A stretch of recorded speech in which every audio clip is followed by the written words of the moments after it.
Assalamualaikum warahmatullahi wabarakatuh. Innal hamdalillah nasta'inuhu wa nastaghfiruh wa na'udzu bihi min shururi anfusina wa min sayyiati a'malina. Man yahdihillahu fala mudilla lahu wa man yudlil fala hadiya lahu. Asyhadu an la ilaha illallah wahdahu la syarika lahu وأشهد أن محمدًا عبده ورسوله الكريم.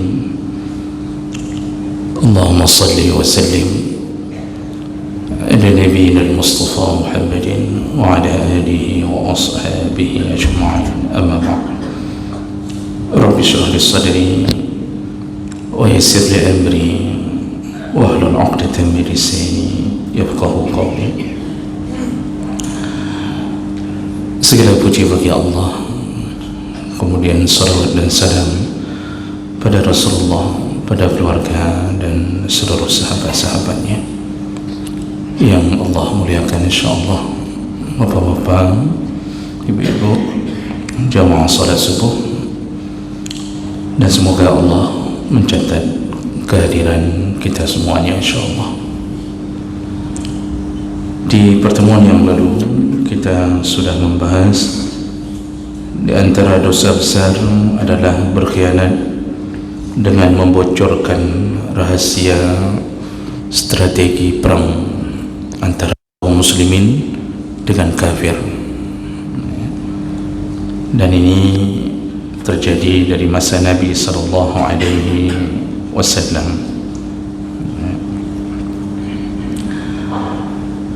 Kita lanjutkan berikutnya. Dosa besar berikutnya adalah ittikhaz nahwil khayl lil musabaqah alaiha rihanan atau muqamarah, yaitu membuat perlombaan yang disertai dengan taruhan. Najamahullah Allah subhanahu wa ta'ala dalam sunnah yang diajarkan oleh Nabi sallallahu alaihi wasallam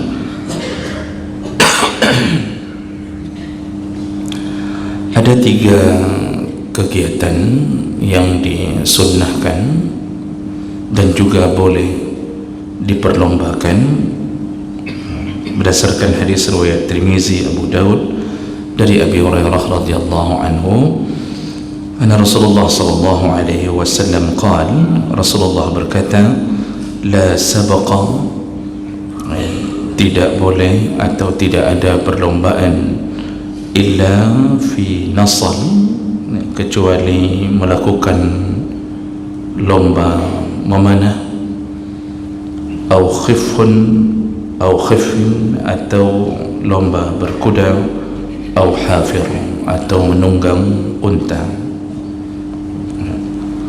Ini artinya di masa Nabi SAW dengan kehidupan mereka yang fasilitasnya bergaul dengan unta, kuda, dan itu ternyata dibolehkan oleh Nabi SAW untuk mengadakan lomba dengan tujuan memperkuat skill atau kemampuan untuk berperang ketika menghadapi kaum kafir. Makanya dalam hadis yang lain Nabi SAW itu menyebutkan tentang anjuran untuk belajar memanah, berkuda dan berenang. Dan semua itu sebenarnya adalah perkara-perkara yang mendukung untuk berjuang fi sabilillah, karena dibutuhkan itu, sehingga digalakkanlah sampai dibuat lomba pun tidak mengapa di masa Nabi.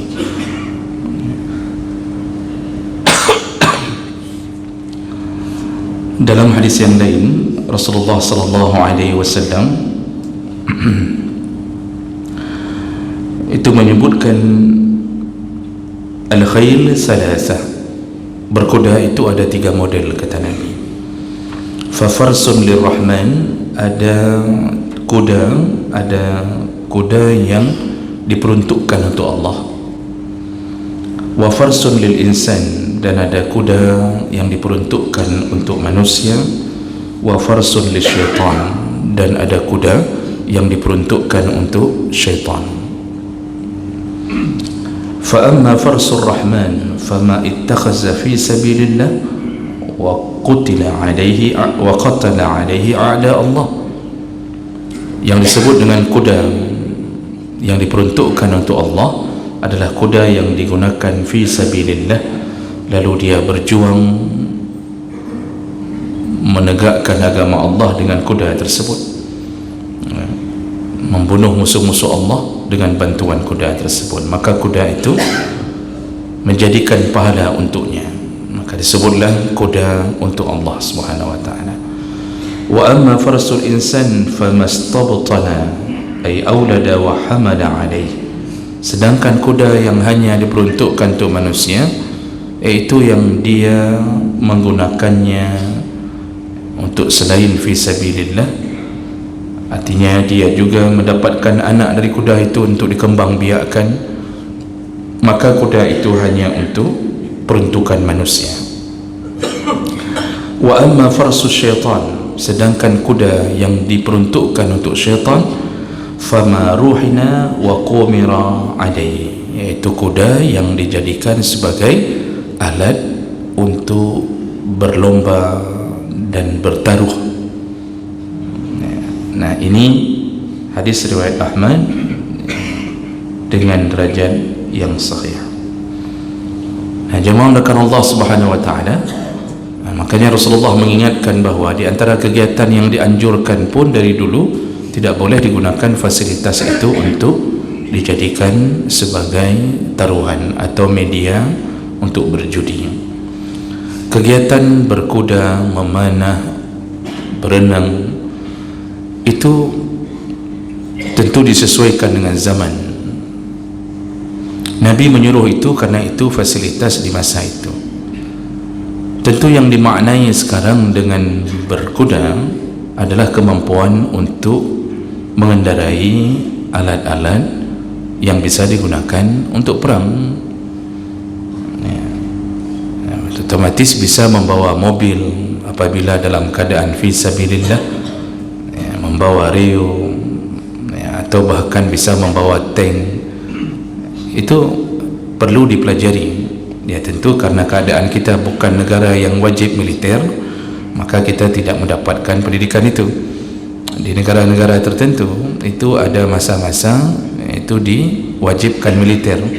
Nah, jadi di training semua rakyat sipil untuk bisa menguasai. Tujuannya ketika diserang oleh orang kafir atau membela negara dalam penjajahan, semua rakyat biasa pun, rakyat sipil pun bisa menggunakan alat-alat itu. Di Israel, salah satu negara yang mewajibkan untuk mempelajari dunia militer walaupun itu sipil, dan mereka sepertinya memang mempersiapkan diri di atas serangan-serangan. Makanya hampir merata perempuan dan laki-laki di Israel itu mampu memegang senjata, hampir merata yang sudah terkena wajib militer. Namun karena nurani mereka mengetahui bahawa tanah itu bukan tanah milik mereka, otomatis insting mereka ketika diserang adalah melarikan diri. Makanya satu gejala yang aneh, ketika mendapat serangan langsung menuju ke airport. Kalau itu punya kita sendiri, itu rumah kita sendiri, untuk apa kita berlari ke airport, ke bandara? Jadi nurani tidak bisa melangkahi bahawa Israel itu mau tidak mau pasti merasakan ini bukan rumah mereka. Makanya tidak ada warga Palestin yang kemudian ketika diserang malah melarikan diri dari negaranya, mengungsi ada, karena mereka tahu itu tanah mereka. Jadi jemaah melakukan Allah perlu belajar berkuda, artinya bukan kalau sesuaikan zaman sekarang ya kuda itu tentu tidak lagi digunakan dalam perang, maka perlu belajar kenderaan-kenderaan yang digunakan dalam perang. Nah, kemudian juga kata Nabi SAW perlu belajar memanah. Dulu dunianya memanah, sekarang memanah bisa digunakan untuk apa kecuali perang antar suku, dan itu pun efeknya kecil. Maka yang lebih yang disesuaikan dengan zaman, tentu kita harus belajar tentang bagaimana menggunakan senjata. Menembak itu perlu bisa, masalahnya tidak ada yang beri izin untuk menembak. Memiliki pistol pun tak boleh, karena itu ternyata lebih banyak mudaratnya. Jadi jemaah melakukan Allah SWT, hari ini pesantren-pesantren itu mulai menggalakkan memanah. Boleh, tidak masalah, itu salah satu yang diajarkan Nabi. Tapi tentu yang dimaksud siap tidak berperang dengan memanah itu. Hari ini tentu memanah digunakan untuk persiapan prapon, olimpiade, bukan digunakan lagi untuk berperang. Apalagi alat untuk memanah tidak lagi mematikan. Jadi belajar memanah hari ini seharusnya dimaknai disesuaikan dengan persiapan untuk fisabilillah. Ya, belajarlah alat-alat untuk menggunakan. Ya, pistol beneran, bukan pistol air. Kalau pistol air semuanya kita tidak perlu belajar. Nah, itu kemudian juga berenang. Ini tentu karena kita menghadapi medan dalam fisabilillah dengan berbagai tantangan. Salah satunya adalah wajib menyeberang sungai, menyeberang atau danau, macam-macam rawa-rawa, maka dibutuhkan berenang. Nah, 3 lomba ini, 3 kegiatan ini, itu Nabi menggalakkannya untuk dilombakan, dan itu permainan-permainan di masa Nabi dan sahabat. Para ulama kemudian menggabungkan, kalau tujuan secara umum untuk digunakan fi sabilillah, maka semua lomba yang mendukung motivasi untuk digunakan fi sabilillah, semuanya dibolehkan untuk dilombakan. Begitu pandangan para ulama. Contohnya apa? Ya, lomba-lomba ilmu syar'i, lomba membaca Al-Quran, lomba menghafal Quran, lomba tafsir, lomba menghafal hadis, lomba mengetahui isi kitab-kitab fikih, dan apapun yang sifatnya mendukung ke sabilillah, maka semua lomba-lomba itu disepakati boleh dilakukan dan bahkan digalakkan. Nah, kemudian yang jadi masalah berikutnya adalah ketika lomba itu kemudian diberikan hadiah. Ya, lomba apa saja diberikan hadiah. Nah, sebahagiannya bahkan menggunakan lomba-lomba tersebut untuk dijadikan taruhan. Ya, termasuk musabaqah apapun. Nah, bolehkah melakukan lomba yang dibarengi dengan hadiah? Jemaah melakukan Allah Subhanahu wa taala, ada 3 tinjauan dalam masalah ini. Ada 3 model lomba yang diberikan hadiah, dan itu menunjukkan akan memberi jawaban tentang hukumnya masing-masing. Yang pertama, kalau satu perlombaan dilaksanakan dengan hadiah yang diberikan oleh salah satu dari peserta. Jadi kalau ada 2 orang yang berlomba, salah satunya mengatakan, kalau kamu menang saya kasih hadiah. Salah satunya saja. Kalau saya kalah, ya sudah, kalau saya menang tidak usah kasih hadiah ke saya. Jadi salah satu, jadi hadiah itu berasal dari salah satu peserta. Nah, lomba seperti ini maka hukumnya dibolehkan. Dan ini disebutkan dalam kesepakatan para ulama dalam kitab Mawsu'ah Al-Fiqhiyah. Dalam salah satu riwayat hadis disebutkan bahawa Nabi dulu pernah menerima tantangan untuk melakukan lomba bergulat dengan salah seorang sahabat, dan ternyata Nabi memenangkan pertarungan itu. Sahabat itu mengatakan, "Ku beri engkau hadiah," dan Nabi menerima hadiah itu. Nabi kita itu orang kuat, Namun dalam medan perang beliau mencoba menghindar untuk langsung melakukan pembunuhan atau serangan, karena beliau profil yang dibutuhkan sebagai pembakar semangat. Nabi dalam perang itu sahabat-sahabat yang di depan bukan bermakna Nabi seorang pengecut, tapi Nabi tahu kalau dia yang terbunuh maka padamlah lampu di alam ini, lalu terbenamlah Islam. Makanya beliau dilindungi, dikerumuni oleh para sahabat sampai pada perang Uhud, ya. Satu-satunya orang yang pernah dibunuh oleh Nabi yaitu Umayyah bin Khalaf, ya. Salah seorang pedagang yang kaya raya di kota Makkah, di kota Madinah, tapi dia sangat membenci Nabi, seorang kafir. Nah, kenapa sampai Nabi membunuhnya di medan perang? Ternyata dia ingin menyerang Nabi langsung. Lalu Nabi ketika melihat dia mendekat, Nabi mencabut tombak dari tangan salah seorang sahabat, langsung menancapkan di ulu hatinya. Ini satu-satunya manusia yang pernah dibunuh Nabi dalam medan perang. Selain itu tidak ada catatan Nabi pernah membunuh di medan perang. Nah, jadi jemaah melakukan Allah Subhanahu wa taala, kalau ada lomba yang kita diajak atau ditantang lalu dengan memberikan hadiah, dia yang berikan hadiah, yang penting salah satunya. Jadi bukan kebalikan. Jadi tidak boleh melakukan lomba dengan mengatakan kalau saya menang kamu kasih hadiah ke saya, kalau kamu yang menang saya kasih hadiah ke kamu. Itu tidak dibenarkan, karena di situ ada sistem qimar, yaitu bertaruh nasib. Kita tidak tahu siapa yang menang.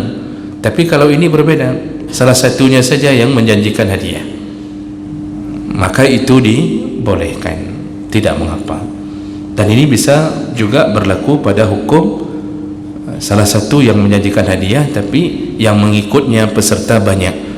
Nah, jadi tapi yang memberikan salah satu dari peserta, dia menang tidak menang dialah yang memberikan hadiah, maka perlombaan seperti itu dibolehkan, ya. Kemudian yang kedua, jenis perlombaan kedua, yaitu hadiah itu disediakan oleh sponsor atau penguasa. Jadi peserta tidak ada yang memberikan hadiah, tidak ada salah satu dari mereka yang menyediakan hadiah, tapi hadiah disediakan oleh sponsor. Baik pemerintah, penguasa atau pengusaha atau apapun, itu dibenarkan, dihalalkan, tidak mengapa. Makanya seperti pemerintah melakukan musabaqah tilawatil Quran, ya, peserta hanya disuruh ikut, lalu kemudian yang menang mendapatkan hadiah dan semuanya disediakan oleh pihak pemerintah, maka itu lomba yang dibenarkan, tidak mengapa. Nah, semua sistemnya begitu, Pak. Makanya lomba apapun yang tidak melawan syariat lalu diberikan hadiah oleh sponsor, itu dibenarkan. Tapi kalau lomba itu melawan syariat, bertentangan dengan syariat, walaupun ada sponsor tetap haram. Contohnya seperti lomba hari ini, Pak, yang sifatnya menghancurkan fisik sendiri. Contohnya apa itu lomba MMA, ya, itu bertarung, Pak, sampai berdarah-darah, itu haram. Walaupun dia disediakan hadiah oleh sponsor, tapi itu haram. Kadang-kadang kita aneh, kita mengelu-elukan salah seorang muslim yang menjadi pemenang. Itu sempat viral kemenangan, contohnya Khabib, kita elukan inilah lambang Islam, padahal yang dia melakukan perlombaan yang bertentangan dengan syariat, karena Nabi melarang melakukan lomba yang sifatnya menghancurkan fisik.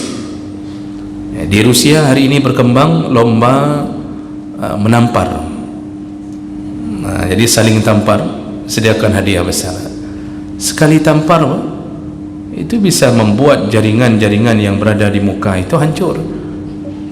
Apalagi kalau sempat ditampar oleh Nabi Musa, mati langsung, Pak. Itu sekarang begitu lomba-lombanya. Jadi lombanya lomba yang bertentangan syariat. Itu walaupun diberikan hadiah oleh sponsor, kedua peserta ini tidak ada andil dalam hadiah, itu tetap haram karena melihat zat lombanya, ain lombanya, lomba haram. Begitu juga dengan permainan-permainan yang pada dasarnya makruh lalu dilombakan. Apakah permainan-permainan yang melalaikan waktu, jadi tidak ada manfaat tapi diperlombakan, itu haram, tidak dibolehkan. Tapi kalau lomba-lomba biasa yang tidak melawan syariat, itu masih dibenarkan. Lomba 17 Agustusan, peserta boleh ikut dan disediakan hadiah oleh Pak Jamat, digantung hadiah di atas satu pohon batang pinang. Itu secara hukum zat lombanya memanjat pinang, itu tidak mengapa, walaupun dosa-dosa mulai mengalir ketika yang memanjat terbuka aurat. Jadi ketika yang memanjat diinjak oleh orang belakang, melorot celana, udah tahu lomba itu memang model pinjak-pinjak, melorot celana, apalagi yang ikut ibu-ibu perempuan, itu semua haram. Jadi bukan pada zat lombanya yang haram, tapi prosesnya juga mendapatkan yang haram, terbukanya aurat, kemudian dikerumuni oleh laki-laki dan perempuan yang berikhtilat, bercampur baur di situ. Ini juga proses menuju ke yang haram. Lomba-lomba 17 Agustusan kadang-kadang ada yang juga melanggar syariat. Lomba-lomba yang menimbulkan syahwat. Ini kadang-kadang panitia lomba buat lomba yang kadang-kadang tidak mikir bahwa itu sebenarnya tidak boleh. Seperti kita lihat Pak, di beberapa daerah itu melakukan lomba, itu lomba yang dilakukan oleh ibu-ibu, kemudian berlari dengan karung, yang lakukan ibu-ibu. Ini haram, diperhatikan oleh laki-laki. Ini haram, tidak boleh yang begitu-begitu. Tapi kalau ibu-ibunya berlomba sesama ibu-ibu untuk mengukur kelapa, atau mencukur pohon kelapa, itu sesama ibu-ibu masih dibolehkan. Jadi yang kedua ini lomba yang disediakan sponsornya oleh pemerintah, penguasa, atau ada satu orang, maka selama lomba itu tidak melanggar syariat, dibolehkan. Yang terakhir jemaah melakukan Allah, yaitu lomba yang hadiahnya disediakan oleh semua peserta, kemudian yang mendapatkan hadiah hanya beberapa peserta. Jadi peserta ditarik uang pendaftaran, lalu dari uang pendaftaran dijadikan sebagai hadiah. Dan inilah model lomba yang paling banyak dilakukan dari berbagai level, di fakultas, universitas, di kantor-kantor, atau melakukan lomba dalam kapasitas yang lebih besar, satu kota Luxmawi. Siapa yang mau ikut itu daftar, uang pendaftaran dijadikan sebagai hadiah. Yang daftar 1000 orang, yang menang cuma 3 orang. Semua jenis lomba seperti ini hukumnya haram, karena ini termasuk qimar, termasuk urusan berjudi. Saya lihat kadang-kadang mahasiswa itu melakukan membuka pendaftaran lomba futsal, misal contoh. Jadi berapa klub yang mau ikut daftar, yang daftar dimintakan uang sekitar 100.000. Ada sekitar 15 klub yang ikut, dapat uang 1,5 juta. Dari 1,5 juta dibelikanlah hadiah trofi, kemudian hadiah uang macam-macam. Itu dari 15 yang menang cuma 3. Semua jenis lomba seperti ini hukumnya haram, apapun bentuknya haram. Maka hati-hati mengikuti lomba yang kita diminta untuk mendaftar, termasuklah lomba-lomba syar'i. Jadi tadi pada dasar hukumnya lomba musabaqah tilawatil Quran itu baik, Tapi kalau sudah sekolah membuka perlombaan antar sekolah, jadi yang buat sekolah ini dibuka perlombaan, lombanya apa? Lomba hafal Quran, lomba hafal hadis.